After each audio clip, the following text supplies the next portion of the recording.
arkadaşlar, hoş geldiniz kanalıma. Bu videoda beraberce ip koparmadan kapşonlu bir hırka öreceğiz. 36-38 beden için.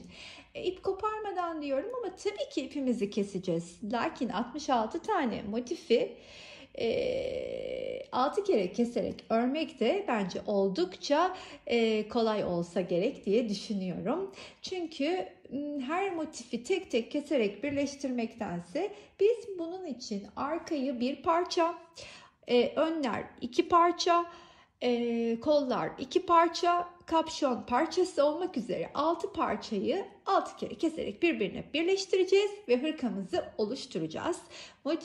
Motifimizi ördüğümde ben size ölçü vereceğim kaç santim düştüğünü. Siz de kendinizce ördüğünüz motifle değerlendirirsiniz. Belki farklı ipler kullanacaksınız. Onun için de ölçünüz değişebilir. Benim verdiğim ölçülerdeki hırkamız 36-38 beden için uygun olacaktır. Sanırım bir sıra fazla örerek siz de daha büyük bedenlere çıkartabilirsiniz hırkanızı. Başlamadan önce iplerden de birazcık söz edelim. Yine bu hırkada da birçok hırkamda olduğu gibi Alize Cotton Gold ve Yarnart cinsi beraber kullanacağım. Bunu neden mi yapıyorum? Renk skalamı genişletmek için sadece, farklı bir şey yok. Sadece Alize ya da Yarnart'la da örebilirsiniz. Tabii ki birçok diğer markayı da kullanabilirsiniz. İkisini çok rahatlıkla beraber kullanıyorum. Çünkü dokuları birbirine çok benziyor. Evet, tığım ise 3 milim olacak. 3 milim tığ kullanacağım. Her ne kadar burada gözükmese de tığım 3 milimdir efendim. Artık bu kadar çok kullanıldığı için dayanmıyor tığlar. Siliniyor yazıları da üstündeki. Bir de makasım hırkamı oluşturmam için gayet yeterli. Hırkada kullanacağım renkler işte şurada gördüğünüz gibi pembeler, kırmızı, mor falan, yani bu renkleri seçip bir araya getirdik. Siz de keyfinizce renkleri oluşturabilirsiniz. Zemin için ise Alize Cotton Gold'un 67'sini çok fazla kullanıyorum. Mum ışığı rengi çok severek kullandığım bir renk. Zemin için de kendisini kullanacağım. Öyleyse beraberce motifin yapımına geçebiliriz. Elimde önceden yapmış olduğum bir motifim var. Size hemen göstermek istiyorum şöyle. 4 sırada oluşturacağımız bir motif. 5. sırasında ise birleştireceğiz. Öyleyse 4 sıradayken motifimizin kaç santim olduğunu size göstermek istiyorum. Şöyle birazcık da yaklaşalım. Evet. Şöyle 10 santim düşüyor motifim. Zannımca birleştirme sırasıyla da 12 santimi falan bulacağız. 12 santimde 96 100 santim ölçüsüne geliyor toplamda birleştirdiğimizde. 36 beden içinde gayet uygun olacaktır diye düşünüyorum. Öyleyse beraberce motifin yapımına geçelim. İlk olarak orta kısmından başlıyorum. Orta kısmını şöyle bir pembemizden alayım. Orta kısmını sihirli halka içine çalışacağım ben. Tabii ki siz dilerseniz zincirlerle oluşturduğunuz yuvanın içine de çalışabilirsiniz. Bunun için işte 5-6 zincir çekip göz kararıyla ortasını oluşturmanız yeterli olacaktır. Ben böyle şöyle bir kere doluyorum ve sihirli halkamın içine 16 tane ikili trabzan öreceğim. Arada hiç zincirim yok. Şöyle ilk olarak ipimi geçirdim. Güzelce kilitledikten sonra üstüne çıkıyorum. 1 2 3 zincirle üstüne çıktım. İpe bir şey yapışmış gibi geldi. Yanına hemen ikili trabzanlarımı örmeye devam ediyorum. Bunu böyle bu şekilde örerek arada hiç zincir çekmeden dediğim gibi 16 tane yapıncaya kadar içini dolduracağım. Bu şekilde. İpi doluyorum. batıyorum. 1, 2 kere de çıkıyorum. Gibi. Son trabzanı da ördüm. Burada zincirle yükseldiğim bacağın tepesine batıyorum.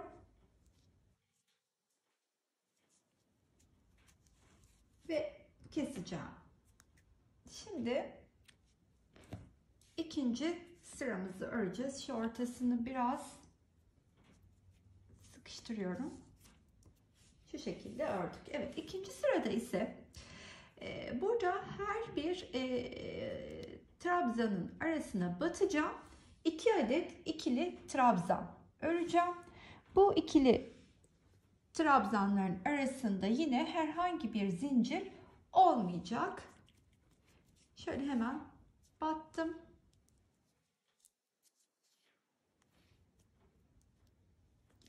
Kilitledikten sonra şimdi şöyle biraz kenara alalım. 1, 2, 3 zincirle yükseldim. Hemen yanına bir adet ikili trabzan daha ördüm. Tekrar ipi tığıma doladım. Örerken şimdi artık arkadaki ipleri de şöyle alıyorum, yukarıya doğru yan yatırıyorum ve onların da üstüne örmeye başlıyorum ki motiflerimiz tertemiz çalışılsın diye. Arkaları da önleri gibi temiz olsun istiyoruz. Uzun tutuyorum bunları sökülmeye karşı da riski kaldırmak için. Bakın arkaları da bu şekilde tertemiz ilerliyor. Ön ve arka. Şimdi dediğim gibi her bir boşluğun içine 2 adet ikili trabzanı örelim. Araya hiç zincir çekmeden.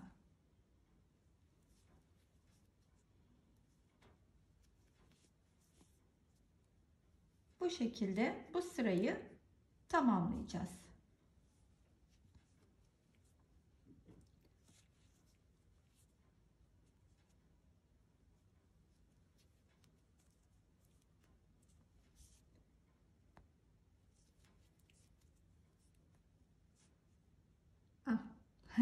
Şurada bir taneyi atlamışım. Hemen fark ettim. Ben onu düzelteyim. Tek örmüşüm. Sayılar çok önemli. Kontrol ederek devam edelim. Hemen düzelttim.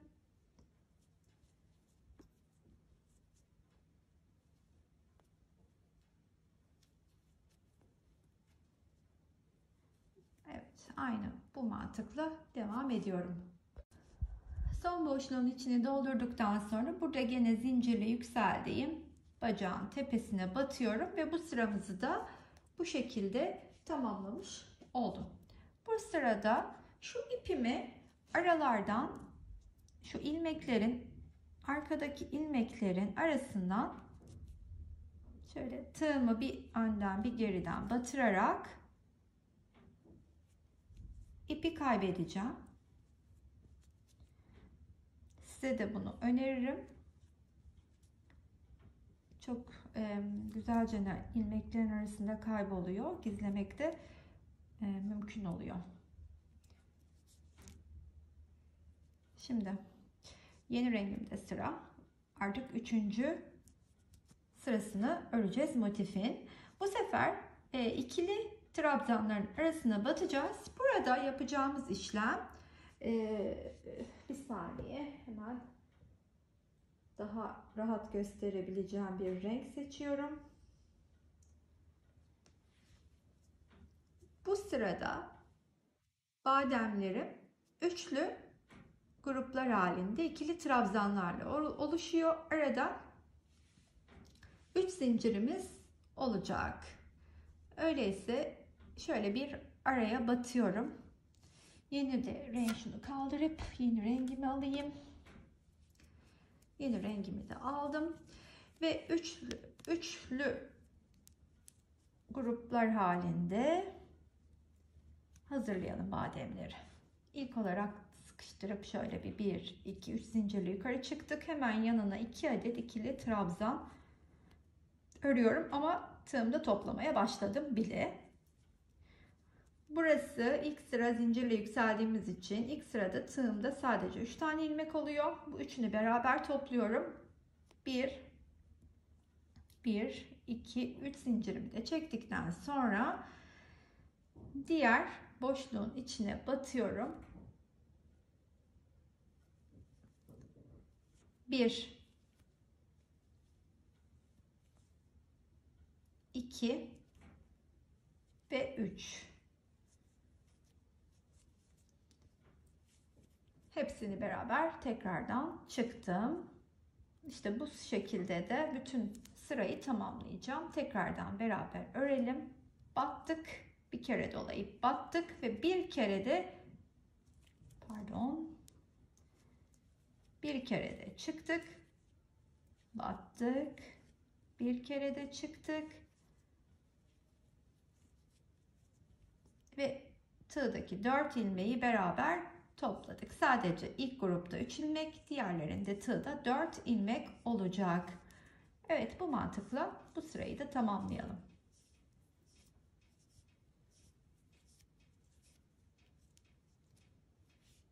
Son boşluğun içine de üçlü bademimi yaptım. 3 zincirimi çektim. Şimdi şurada başlarken oluşturduğum grubun tepesine batıyorum. Şu ipimi de aradan geçirip güzelce sıkıştırdıktan sonra kesiyorum. Şimdi artık motifimizin son sırası, birleşmeden önceki son sırası ve kare olma sırasını öreceğiz. Bunun için ise yine bir boşluğun içinden başlayıp oraya köşeyi çalışacağız. Köşelerde üçlü trabzan, ortalarda ikili trabzan kullanacağız. Beraberce örerken şimdi çok daha iyi anlayacağız arkadaşlar. İlk olarak bir boşluğun içine köşeyi yaparak başlıyorum. İpimi yatırdım. Şuraya battım. Yine sıkıştırdıktan sonra üstüne 1, 2, 3 ve 4 zincirle çıkıyorum. Çünkü trabzanlarım üçlü. Tığa 2 kere doladım. Battım.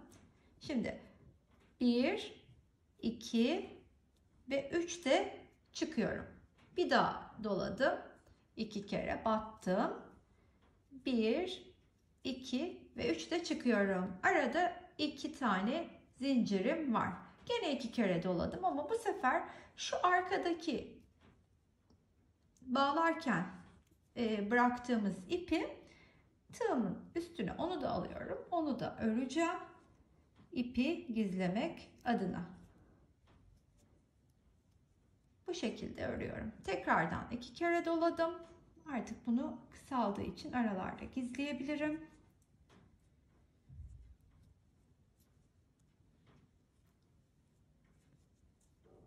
Bir, 2 ve 3. İşte ilk köşeyi oluşturduk bu şekilde. Arkasında tertemiz çalışarak. Arada hiç zincirim yok. Şimdi 3 tane boşluğa ikili trabzanları öreceğim.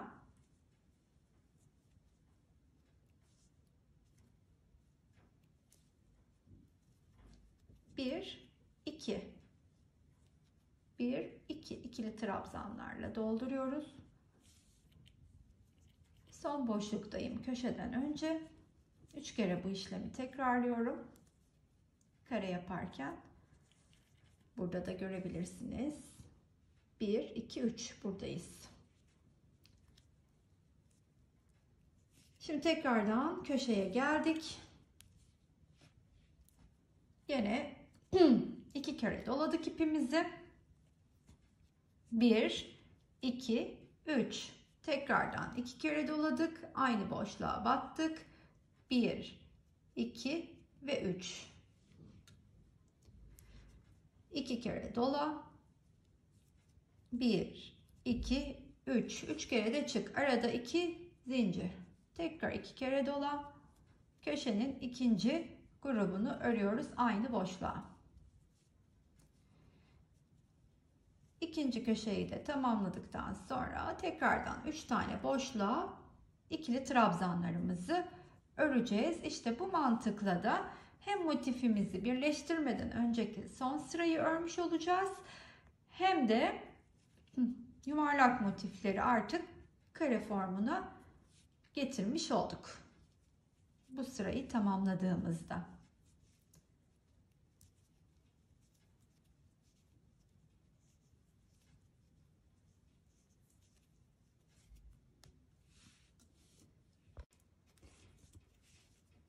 Artık tamamlıyoruz. Burada yükseldiğimiz zincirin tepesine batarak ve işte motifimizi, hırkamızın motifini örmüş olduk. Oldukça keyifli ve kolay bir motif.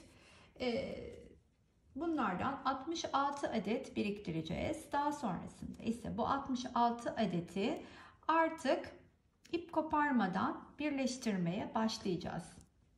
İlk olarak bu 66 motifin 20 tanesini arka parça olacak şekilde 4 çarpı 5 yapıp 4 çarpı 5 örüp birleştireceğiz.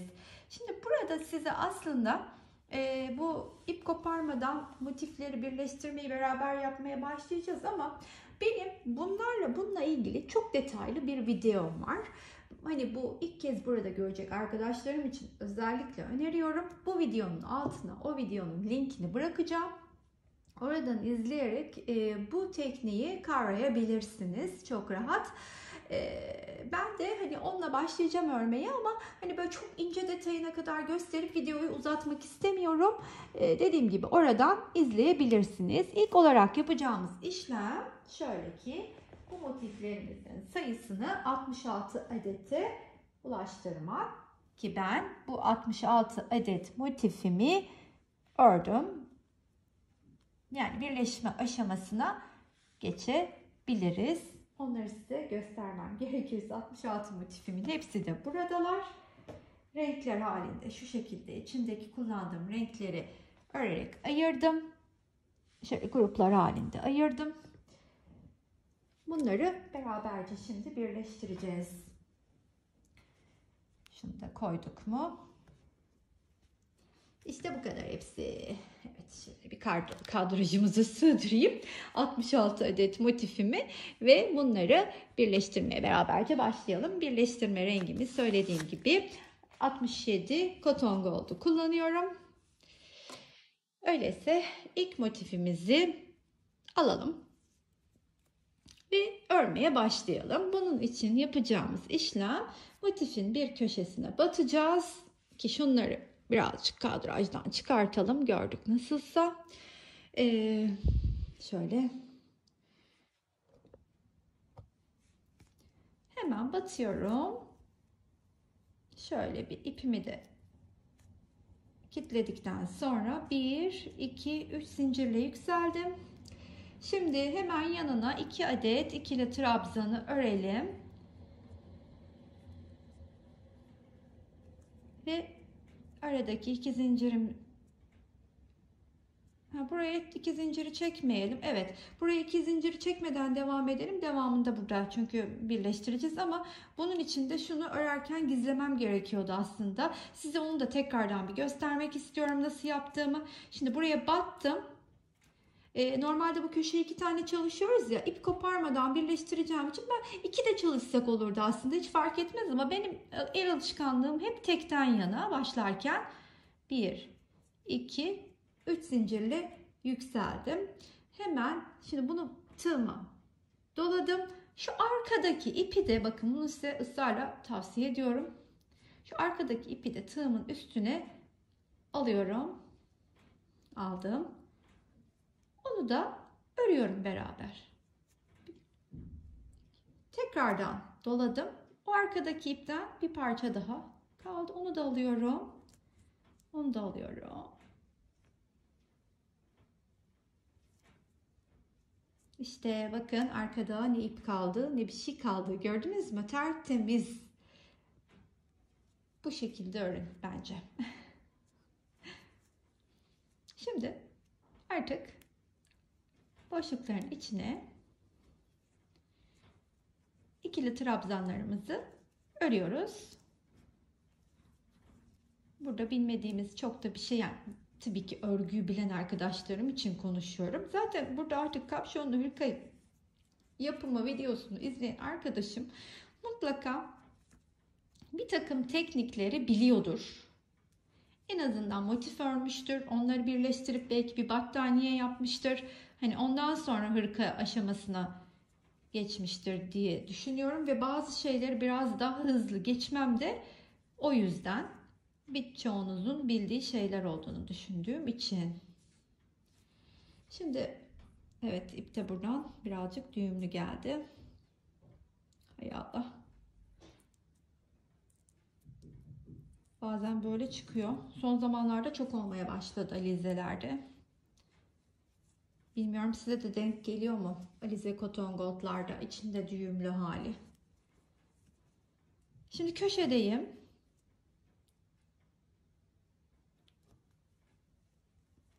Köşede 3 tane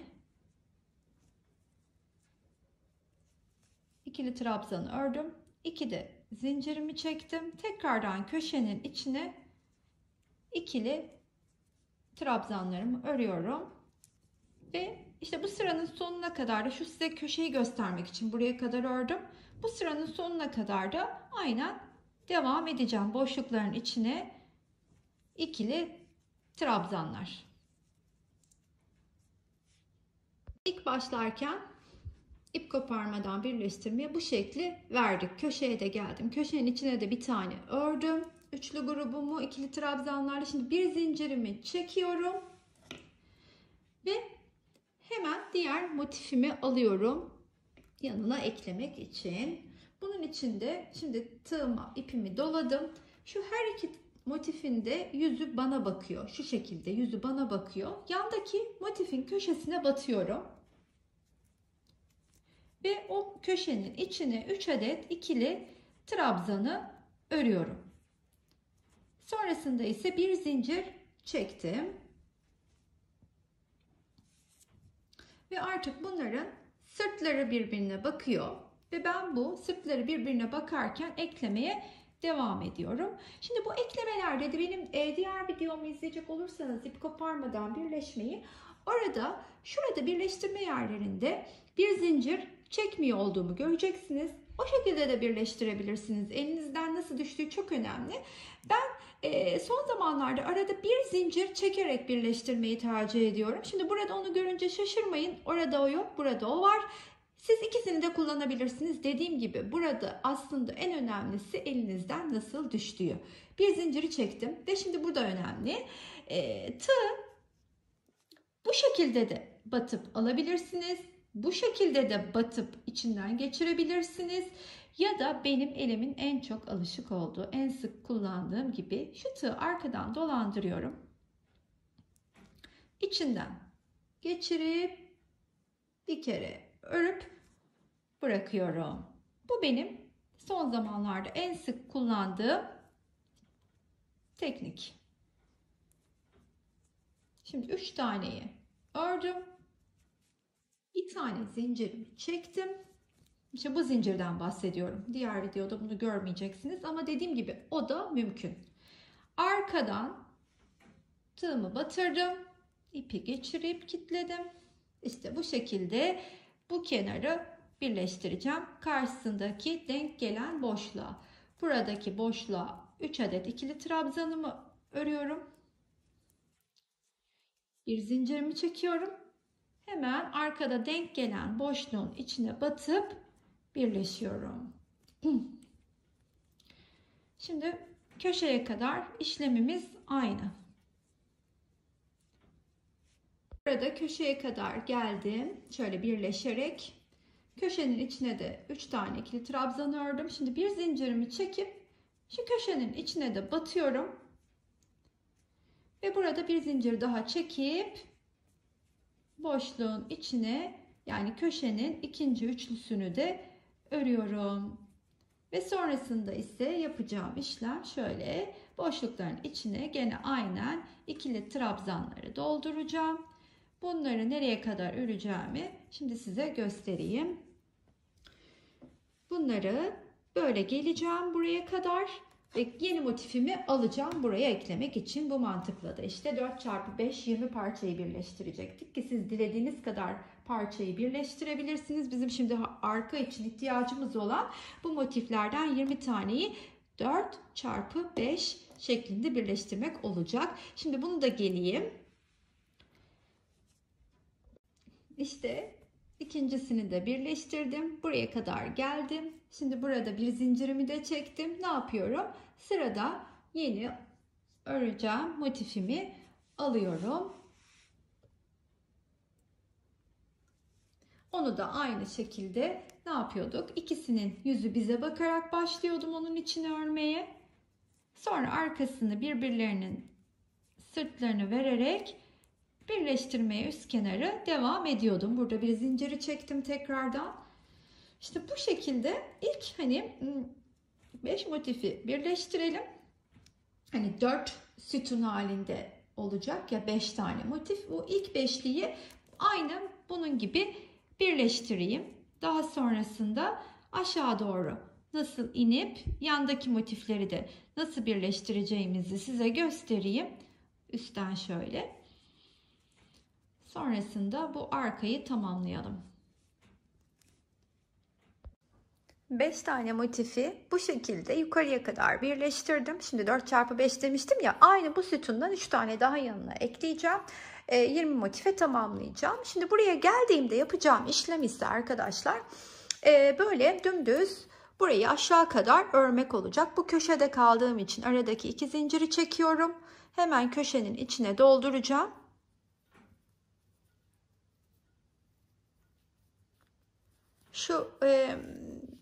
Şu ortaya kadar ki yapacağım işlemde hiçbir değişiklik yok. Bu şekilde örüyorum. Boşlukları doldurarak gene üçlü gruplar halinde ikili trabzanları bu şekilde örüyorum.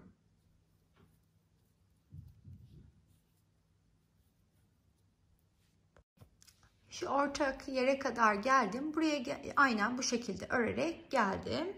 Şimdi buraya köşenin içinin ilk üçlüsü vardı. Burada ikinci üçlüyü örüyoruz.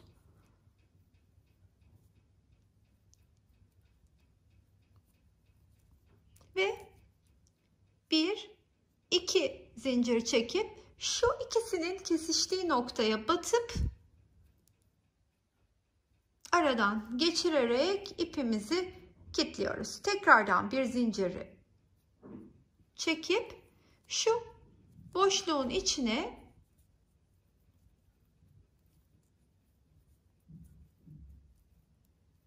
üç tane ikili trabzanımızı örüyoruz.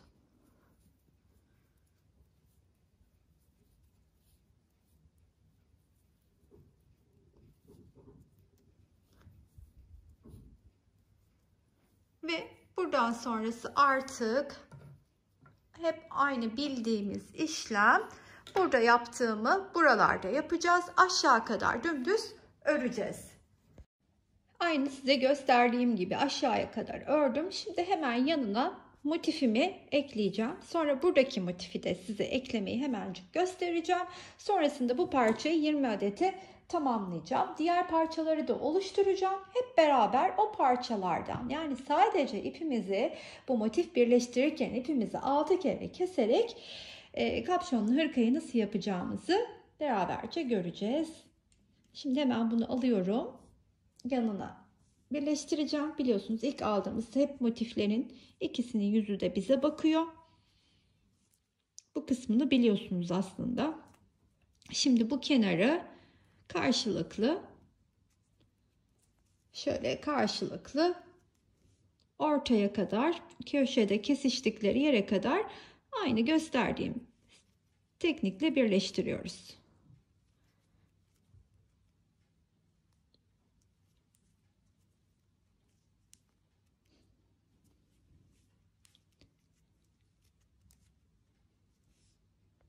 Köşenin içini doldurdum. Tek zincirimi de çektim. Şimdi size batacağım yeri tam olarak göstermek istiyorum. Şu iki motifin kesiştiği nokta, orta nokta, şuraya batacağım. Tam olarak buraya batıp oradan eklemeye devam edeceğim. Şu şekilde aradan geçiriyorum. Bir tane de zinciri çekip aynı boşluğun, yani köşenin ikinci üçlüsünün aynı boşluğun içine örüyorum. Şimdi size tekrar göstermek istiyorum şu şekilde. Bakınız. Battığım yer tam olarak şurası. Şu iki motifin kesiştiği yer. Şu ortaya batıp ördüm. Şimdi artık burayı sıranın kenarın sonuna kadar öreceğim. Diğer motifimizi nasıl birleşeceğimizi beraberce görelim. Şimdi bir diğer motifimizi alıyorum. Onu buraya ekleyeceğim. Bir diğer motifimizi de buraya ekleyeceğim. Onun için de gene buradaki işlemimiz aynı. İki motifin yüzü bize bakıyor. Bu karşılıklı kenarı birbirine birleştirelim. Şu ortak noktada geldiğimizde kesiştikleri yere, yani şuraya geldiğimizde yapacağımız işlemi beraberce görelim. Şu dördüncü motifi de, yani şu karenin içindeki dördüncü motifi de oluştururken gene köşeye geldim. Bir zincirimi çektim. Bu sefer bunu batıracağım yer, bakınız hanımlar, tam olarak şöyle hemen makasla göstermek istiyorum. Tam olarak şu motifin köşesi. Şuraya batacağım. Bunu eklerken buraya, buna batacağım. Bir zincirimi çekmiştim. Bakın. Şöyle ortasından battım. İpimi geçirdim. Kilitledim. Bir de zincirimi çektim. Şimdi buraya dönüp ikinci üçlümü örüyorum köşenin içine ve bir zincirimi çekip, çünkü artık bunu bu kenarla da birleştireceğim. Burayla da birleştireceğim. Tam karşısındaki denk gelen boşluğa batıyorum ve kilitliyorum. Sonra hemen yanındaki boşluğa üçlümü örerken hemen üstle gene birleşiyorum. Size çıkan görüntüyü göstermek isterim. Şöylece ne bakınız. Birleştirdiğimiz noktada. Şöyle bir görüntümüz oluşuyor. İşte ben bu mantıkla, aynı bu size gösterdiğim teknikle ilk olarak arka parçayı, 66 motifin 20 tanesini arka parçayı oluşturacağım. Daha sonra ise bu parça, geri kalan 46 parçayı 10+10 önlerde kullanacağım. 10 parçasını ön için, önün sağ, 10 parçasını önün solu için kullanacağım. Birleştireceğim bu şekilde aynı. Onda da mantığımız bu şekilde ilerleyecek zaten. Kapşon için 8 parçayı kullanacağım. Kollar için ise 9+9 toplam 18 motifi de kollar için kullanacağım. Şimdi bu her bir parçayı ayrı ayrı hazırlayıp bu arka parçaya nasıl monte ettiğimizi birlikte göreceğiz. Arkadaşlar, bu parçayı 20 motifli parçayı gördüğünüz gibi motiflerini tamamladım. Şuraya kadar geldim. Şimdi yapacağım işlem ise böylecene öreceğim. Bunu da böylecene öreceğim. Buraya kadar geleceğim. Birleşip bu parçayla işlemimi tamamlamış olacağım. Şu halinde de size göstermek istedim. Hani size gösterdiğim şekilde böyle gittim, ekledim oraya kadar. Şimdi etrafını örüp son işlemimi de yapmış oluyorum. Evet arkadaşlar, 4×5 20 motifli arka parçamızı gördüğünüz gibi tamamladım ve hırkamızdaki ip kesme işlemini tamamlamış oldum. Birinci ipimizi kestik, yani tamamladıktan sonra. Şimdi ise diğer parçaları buna nasıl ekleyeceğimizi, birleştireceğimizi göstermek istiyorum. 2 adet sağ ve sol olmak üzere 5×2 10 motifli parçalarımı hazırladım. Size şöyle göstermek istiyorum. Bakınız, şu şekilde hazırladım. Yalnız bu parçalardan ikisinin arasında bir fark olacak. Parçalardan birini şurada gördüğünüz gibi şu ortasına kadar örüp bekledim. Hani bunu ip koparmadan birleştirdik ya. İlk olarak buradan başlıyoruz. Buradan başladık, üstünü ördük. Daha sonra dümdüz aşağı indik örerek, sonra bunu eklerken bir parçanınkini tamamını, yani şu şekilde ördüm. Şöyle yakından da göstermek isterim size. Tamamını ördüm. Bunun ise yarısına kadar ördüm. Çünkü sağ ve solu eklerken buna ihtiyacımız olacak. Birisini yarıya kadar örmemiz gerekiyor. Öyleyse şimdi başlayalım. İlk olarak şu tamamını ördüğüm parçayı göstermek istiyorum. Bu hırkayı ekleyeceğim için şimdi böyle arka yüzünü döndürdüm. Hırkamız kapşonluydu biliyorsunuz. Şimdi bunu buraya tutturacağız. Ne yapacağım? Buradan başlayacağım. Karşılıklı bu iki kenarı birbirine birleştireceğim. Ta ki şuraya gelinceye kadar. Burada koltuk altını oluşturacağımız için, kol evini oluşturacağımız için şu boşluğa ihtiyacım olacak. Bu motifi bu ortaya kadar arka tarafla birleştireceğim. Burada artık burayı sadece karşıyla birleştirmeden öreceğim. Sonra buraya geldiğimde ise şu karşı köşeyle tekrardan birleşip buraya kadar öreceğim ve burada bekleyeceğim. Çünkü neden? Burada kapatacağım. Burayı tek öreceğim. Burası benim ön ve arka kapşonumu ekleyeceğim. İki motif parçası olacak. Şimdi bunu yaparken beraberce görelim. Şu örüp de geldiğim kısımdayım.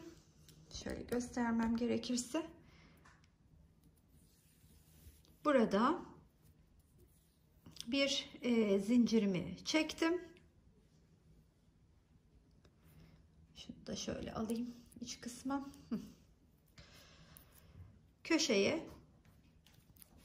Karşıdaki köşeye batıyorum. Parçanın arkasını çevirmiştik biliyorsunuz. Artık iki parçanın arka yüzleri birbirine bakıyor. Köşenin içine batıyorum. Ve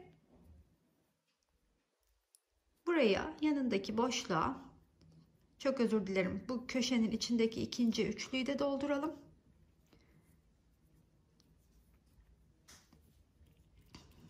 Artık karşılıklı böyle uygun olduğu yere birleşeceğiz. Bunun tam karşı noktası burası. Bu şekilde birleştireceğiz. 3 adet ikili trabzanımı örüyorum. 1 adet zincirimi çektim. Ve karşıda denk gelen boşluğa batıyorum. Ve örmeye devam ediyorum.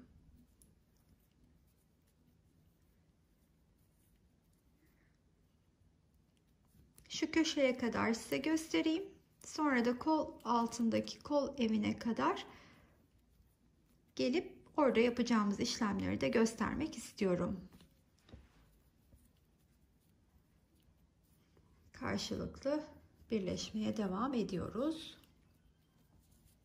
Şimdi burada da boşluğa battım.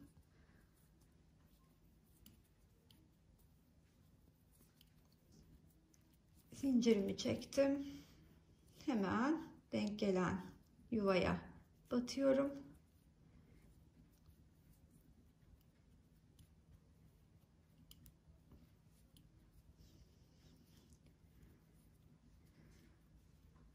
Şimdi köşenin içine üçlüyü yaptım. Bir zincirimi çektim. Yapacağım işlem şu arka taraftaki boşluğun içine batıyorum. Şöyle bir kere bir kilitliyorum. Sonra tekrardan buradaki boşluğun içinden de geçiriyorum. Buradaki işlemi bu şekilde tamamlıyorum. Bundan sonrası koltuk altına kadar hep aynı olacak.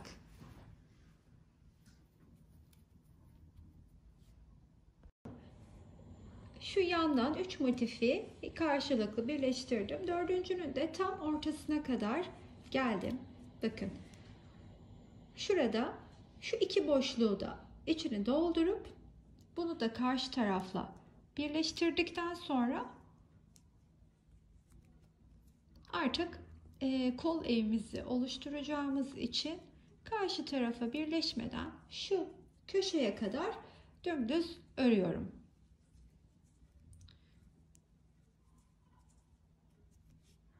Köşeye kadar ördüm. Şimdi köşeleri birbirine tutturacağım. Şu şekilde battım. Bunu da şu ortaya kadar öreceğim. Sonra şu iki motifi kapşon için bırakacağım. Şimdi bunu da böyle karşılıklı bu motifi tam arkasındaki motifle birleştirmeye devam ediyorum.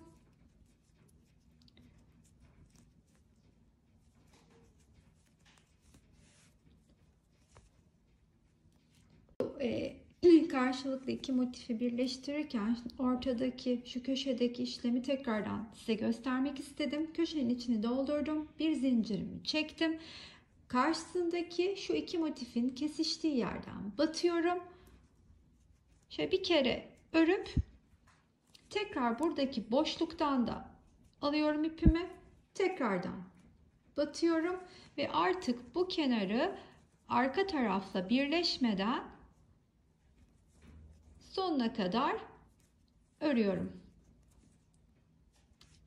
Geldim. Boşluğun içine 3 tane ikili trabzanımı örüp 2 zinciri çektim. Burada 3 zincirle yükseldiğim trabzanın tepesine battım. Şöyle ipimi de iyice sıkıştırdıktan sonra kesiyorum. Sonra bu ipi aralarda, ilmeklerin arasında güzelce kaybedeceğim. Şimdi ben şöyle şimdilik geriye alayım. Daha sonra ilmek aralarında kaybedeceğim. Size şunu göstermek istiyorum şimdi. Şu bir tarafını, sağ tarafını ekledik hırkamızın, gördüğünüz gibi. Şurada kapşon için boşluk bıraktık. Aynısını burada da yapacağız. İşte biraz evvel size gösterdiğim şu diğer parçanın neden yarısına kadar ördüğümüzü ise burada daha net anlayacaksınız. Bunu direkt buradan tutturacağız ve işte kapşonun da evi belli oldu. Öyleyse şimdi bunu da bu taraftan birleştirmeye devam edelim. Tam buranın boşluğundakini örüp zincirimizi çekmiştik bir tane. Şimdi burada batacağım yer tam olarak şu nokta. Bunu üst tarafını karşılıklı eklemeye devam edeceğiz. Şimdi şuradan ekledim. Bunu buraya kadar karşılıklı tutturacağım. Şuraya kadar. Daha sonra yanda diğer taraftaki yaptığımız gibi kol evini oluşturacağız. O zaman şu iskenarı birbirine ekleyelim.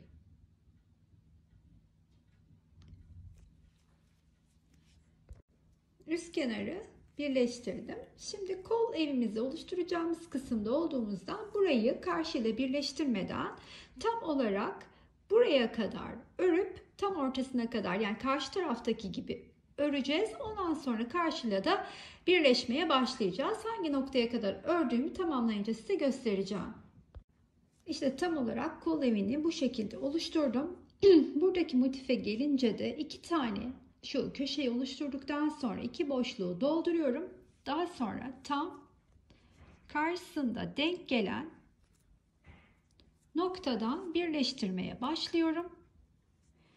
Ve artık karşılıklı parçayı, ön ve arka parçasını birbirine ekleyip diğer tarafı da tamamlamış olacağız.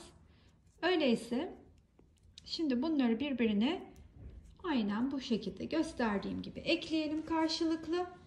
Sonrasında da motifin, şunu ekledikten sonra bu iki motifin alt kenarını ayrıca örelim. Etek kısmımız yani. Yani tam olarak şuraya gelen kısım. Bunu birleştirip şurayı da ördük mü ön parçaları arka parçaya eklemiş olacağız. Evet, hırkamızın sağ ve sol parçalarını eklemiş olduk böylelikle. Eklerken hem kol evimizi hem de kapşonun evini oluşturmuş olduk. Şöyle göstermem gerekirse tekrardan sizlere. Kapşonumuzun evi ve şu şekilde de kol evimiz. İki karşılıklı motifi bu şekilde yerleştirirken buraya da şu karşılıklı yarım bıraktığımız motifi bir tüm motifmiş gibi düşünüp, yani şöyle bir tam motifi yerleştireceğiz. Daha doğrusu kol için oluşturduğumuz parçayı yerleştireceğiz. 66 adet motifimizin 20 arka 20 ön toplam 40 motifini yerleştirirken sadece 3 kere ip kesmiş olduk. Şimdi kapşon için ve 2 kere de kollar için ipimizi kestikten sonra hırkamızı tamamlamış olacağız. Burası kapşonumuzun evi. Öyleyse kapşon için hazırladığımız parçamızı alalım. 2 çarpı 4 yani 8 motifle oluşturduğumuz kapşonun parçasını şimdi yerine yerleştireceğiz. Nasıl mı yerleştireceğiz? Hep beraber örelim. Gene ip koparmadan bunu da ördük. Nasıl yaptık biliyoruz artık. Buradan başladık, çıktık, ördük, motifleri ekleyerek yukarıya kadar gelip bekledik. Çünkü artık bu parçayı büyük parçaya ekleyeceğiz. Öyleyse hemen şuradaki ilmeğimizi bir küçülteyim.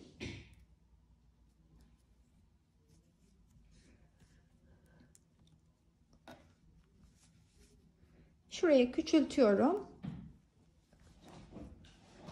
Bu ilmeği dediğim gibi küçültüp tığa taktım. Şimdi şunu şu şekilde döndürüyorum. Bakın şu şekilde döndürüyorum ve şöyle düşünüyorum. Yani şöyle açık düşünüyorum. İlk motifimi buraya, ikinciyi buraya, üçüncüyü buraya ve dördüncüyü de buraya tutturmuş olacağım. Ve kapşonu yerine oturtacağım. Şöyle göstermem gerekirse bakınız. Şöyle. Öyleyse karşılıklı eklemeye başlayalım. İlk olarak motifin köşesine tutturalım şu şekilde.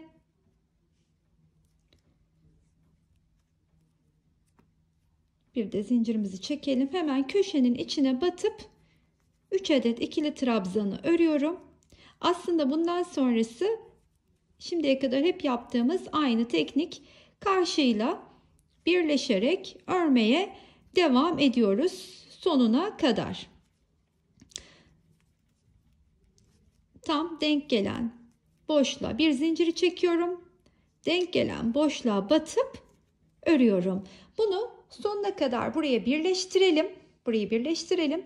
Daha sonrasında ise şu kenarı örelim. Birleştikten sonra şuraya kadar şu kenarı örelim. Ve buraya gelince de artık kapşonumuza formunu beraberce verelim. Şu iki motif için ilk motifi karşılıklı birleştirdim. Şuraya geldiğinizde belki aklınız takılır, karışır diye şu köşeyi doldurdum. Karşıda nereye batacağımızı, çünkü orası böyle motiflerin kesiştiği nokta, size onu göstermek istedim. Tam böyle karşımdaki, ne sağdaki ne soldaki, tam karşımdaki motifin içine batıp kapşon parçamı tutturuyorum. Size de göstermek istedim arkadaşlar. Geri kalan kısım aynı. Örmeye devam ediyorum. Bir köşeyi de diğer tarafta göreceğiz aynısını. Orada da aynı işlemi yapacağız. Bilginiz olsun. Kapşonu buraya kadar bu şekilde yerleştirdim. 4 çarpı 2 8'de. Burada size söylemek istediğim bir detay var ki şöyle. Kapşonunuzun daha dökümlü, daha bol, daha uzun olmasını istiyorsanız bunu 4 çarpı 2 değil de 4 çarpı 3 yapıp 4 adet daha fazla motif örmeniz gerekecektir. Yani o vakit kapşonunuzu 12 motifle tamamlayacaksınız. Totalde de 66 yerine 70 motif öreceksiniz anlamına gelir. Ben böyle çok arkalarda dökümlü duran, çok bol bir kapşon istemiyorum. Onun için şimdi bir tık daha uzatabilmek için bir teknik göstereceğim size. Bu arada tabii benim motiflerim kaç santim düştü? Birleştirme kenarı ile birlikte. O da sizin için bir fikir olsun diye ölçü vermek istiyorum. Şöyle ki birleştirme kenarıyla bir motifim 12,5 santimi buluyor. Bilginiz olsun arkadaşlar. Kendi elinizden düşeni bu şekilde orantılayabilir. Ona göre ayarlayabilirsiniz ebatlarını. Şimdi buraya kadar geldim, ördüm. Döndürdüğüm anda yapacağım işlem, şimdi ilk buradaki boşluğun içine 3 tane ikili trabzan öreceğim. Şöyle bir sıra bu kapşonun tepesini aynen bu şekilde boşluklara üçer tane ikili trabzanlar örerek devam edeceğim. Dümdüz bir kenarda bir köşeden diğer köşeye kadar bu şekilde dümdüz öreceğim. Burayı biraz üste doğru uzamak istiyorum çünkü. Şimdi bir sıra size gösterdiğim gibi buradan böyle ördüm. Bir sıra daha örmek istiyorum. Daha sonra 3. sırayı örerken de tepeyi birleştireceğim. Kapşonun formunu vermiş olacağım. Şimdi burada 3 zinciri çekip şöyle döndürüyorum. Ve şuraya tekrardan bir sırayı daha örmeye başlıyorum üstüne.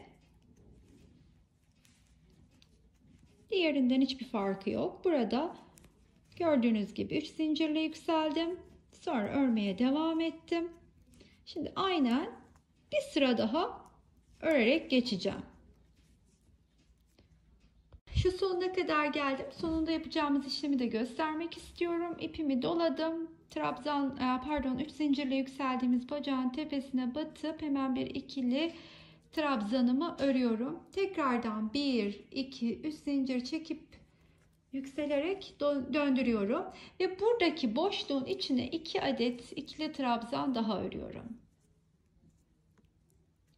Sonrasında ise kapşon kısmımızın tam ortasına kadar 4 motifti, yani 2 motifin üstünü örecek şekilde aynen bu teknikle ilerleyeceğim. Nereye kadar olduğunu şimdi size göstereceğim. Şöyle ki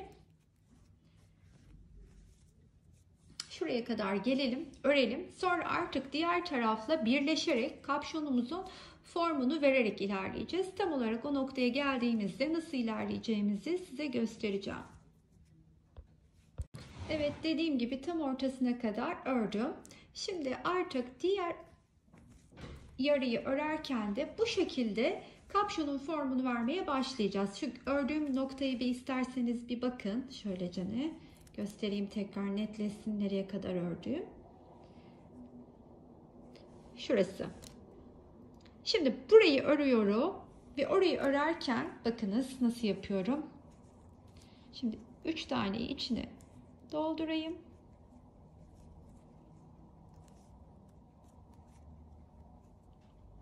Bir zincirimi çektim.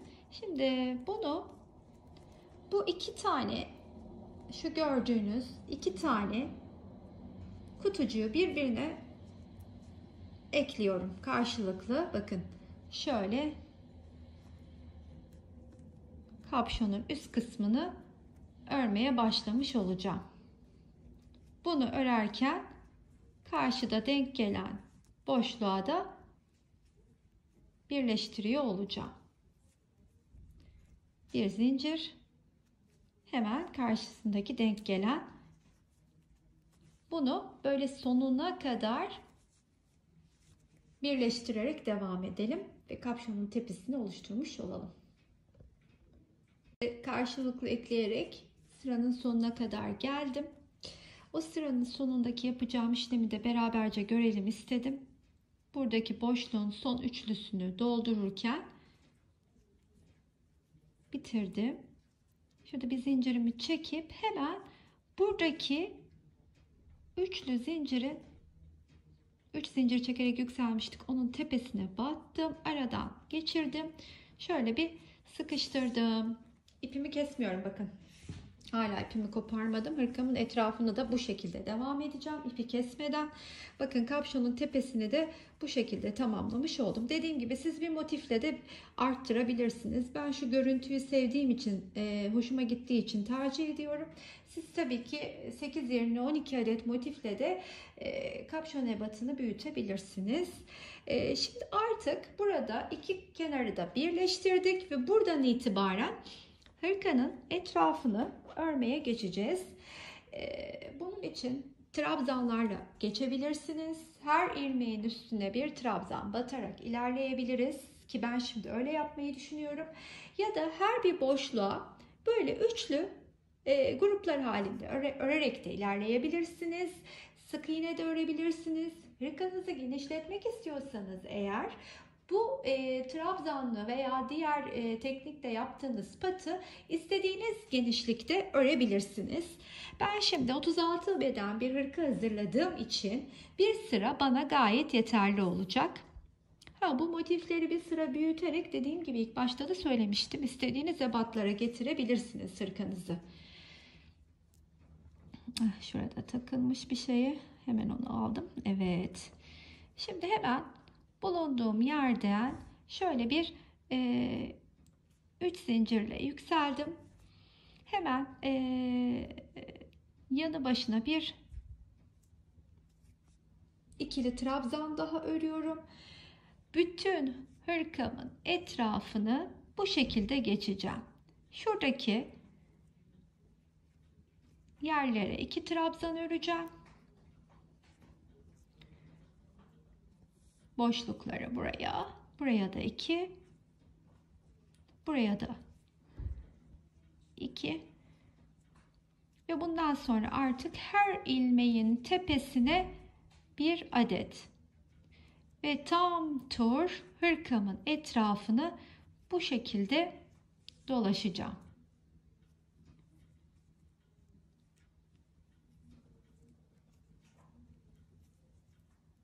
Şöyle göstereyim. Buraya kadar tam tur geleceğim. Burada bitireceğim. Etrafını örmüş olacağız ve kalacak sadece geriye 2 adet kol motifimizi birleştirmek. Kapşon parçamızı hırkaya ekledikten sonra hırkanın etrafına da trabzanlar şeklinde geçtim. Size göstermem gereken detaylardan birisi, köşelere geldiğimde köşe boşluğuna 2 trabzan çalıştım. Araya 2 tane ikili trabzan, araya 2 zincir, tekrar 2 tane ikili trabzanı örüp devam ettim. Her iki köşede de aynı işlemi yaptım. Şu motiflerin aralarındaki şu motiflerin şunu göstermek istiyorum size. Şöyle biraz yakınlaşalım. Şuralarda da her bir ilmeğin üstüne ikili trabzanımı örerken buralara baktığımda da birer tane ikili trabzan ördüm.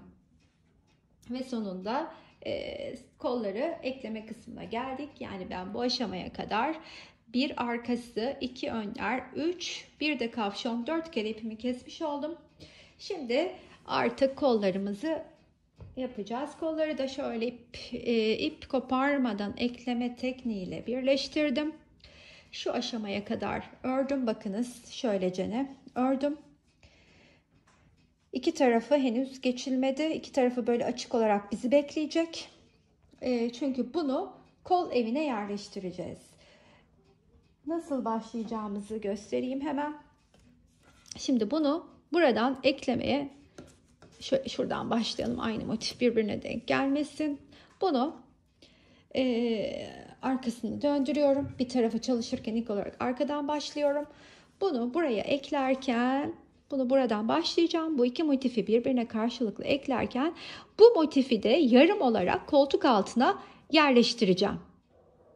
Hani bunu örerken çok detaylı göstermek maalesef mümkün olmuyor. Çekemiyorum. Hem örüp hem çekimini yapmakta zorlanıyorum. Şöyle bir fikir olsun iyicene size öncesinde görün istedim. Şu iki motif karşılıklı eklenecek. Bu koltuk altına gelecek olan yarım motif buraya yerleşecek. Arkadaki motif de buraya birleştiğinde bunu böylece örüp sonra da kolu kenardan geçip kol ağzını örüp bir kolumuzu tamamlamış olacağız. Ve aynı işlemi de diğer kolda yapacağız. Hiçbir farkı yok. Aynı işlem diğer kolda olacak. Şimdi ben bunu bir kere bir yerine ekleyeyim. Bitireyim, tamamlayayım. Yerine ekledikten sonra diğer kolu da birlikte başlayalım. Kolumuzun birini kol evine yerleştirdim. Yerleştirdikten sonra aynen size gösterdiğim gibi koltuk altına bakın şu şekilde motifimizi, yarım motifimizi göstermek istiyorum. Şöylece yerleştirdim. Kol ağzını da Böyle 3 sıra geçtim. Siz de istediğiniz uzunlukta ya daha kısa isteyebilirsiniz, uzun da isteyebilirsiniz. Ona göre daha geniş örebilirsiniz. Şimdi tekrardan şu kol evine diğer kolu yerleştirirken beraberce ne örelim istedim. Onun için de şu motifimi, şunu tekrardan göstereyim size. Bunu buraya, bunu da yarım halinde buraya yerleştireceğim. Öyleyse ilk olarak bir zincirimi çekmiştim şurada. Hemen şu tepeden, şu aradan batırıp geçiriyorum. Sonra bir zincirimi çektikten sonra bu yuvanın içine 3 adet ikili trabzanımı örüyorum.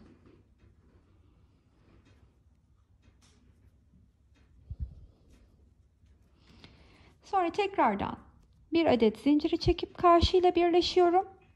Şunu aynen bu şekilde bildiğiniz gibi aslında bunu buraya, şu motifi şuraya ekleyene kadar, yarıma gelene kadar bunu buraya bir kere bir ekleyelim. Yarım motifin olduğu yere kadar geldim. Şimdi bu koltuk altını nasıl yerleştireceğimize bakalım. Şimdi köşedeyim. Köşenin içine 3 adet ikili trabzanımı örüyorum.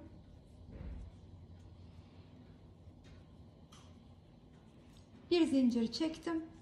Hemen karşıdaki denk geldiği yerle birleştiriyorum. Ki karşıdaki köşenin üçlüsü denk gelen kısım. Hemen bu boşluğa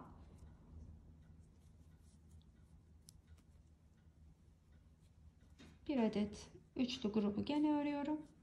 Bunu da karşıdaki denk geldiği boşluğa ekliyorum.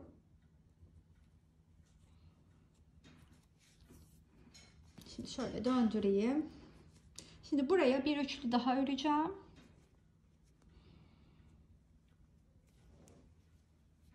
İki ve 3.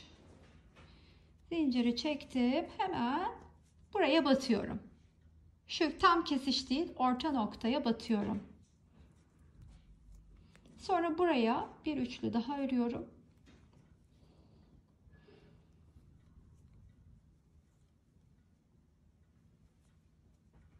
Bir zinciri de çektim mi? Şimdi artık bu taraftayız. Burada karşısındaki denk gelen bu boşluğa batacağım. Sonra burası. Artık bundan sonrası aslında çok ortada açık görünüyor. Nasıl ekleyerek ilerleyeceğimiz.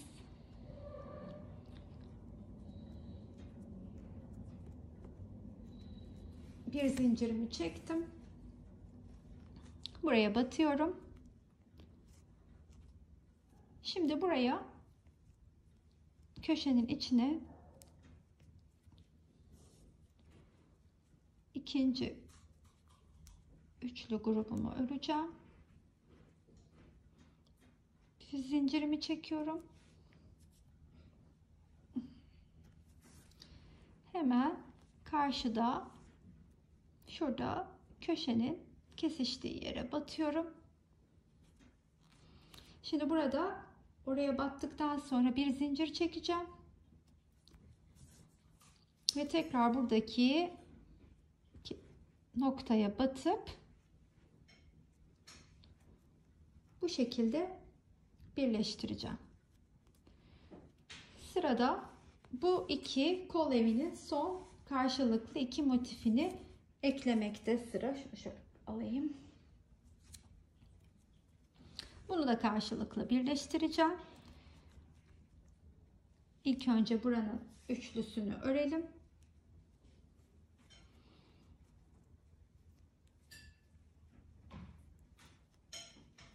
3 bir zinciri çekeyim. Şimdi karşıda denk geldiği yer burası. Birleştirdim. Şimdi bunu şuraya kadar bir öreyim karşılıklı. Burada da birlikte ilerleyelim. Şu kesiştikleri yer koltuk altına kadar geldim. Şimdi burada ilk üçlü grubu örüyorum ikili trabzanlardan.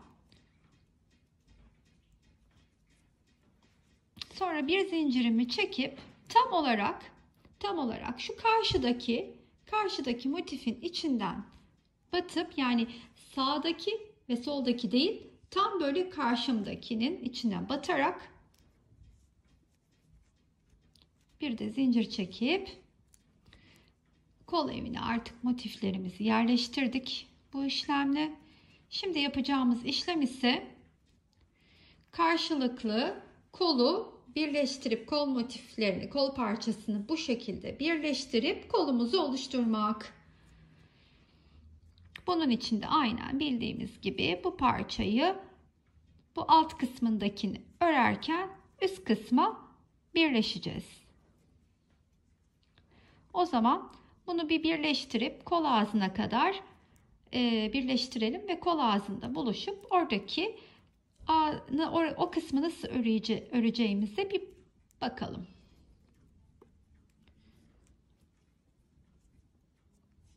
Motiflerimizi birleştirdik. Şimdi burada kol ağzında ise geldiğimde şuraya kadar ördüm. Bir zincirimi çektim. Bunu buradaki zincirle yükseldiğimiz tepeye batarak bir kilitliyorum. Sonra zincirimi çekiyorum. Bu kolun ağzını bir geçeceğiz beraberce. Ne yapacağımız burada? Hani aynı şurayı göstermek istiyorum. Şuradaki gibi geçeceğiz. Sonra üstüne de 3 sıra aynı bu şekilde örerek devam edeceğim.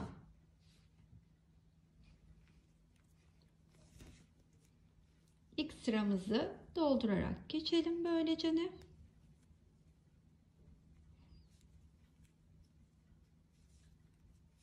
Her boşluğun içine 3 adet ikili trabzan örüyorum.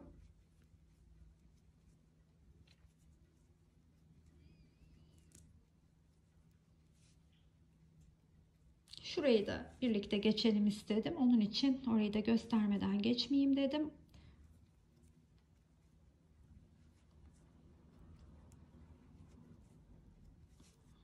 Buraya bir boşluğumuzu daha dolduralım.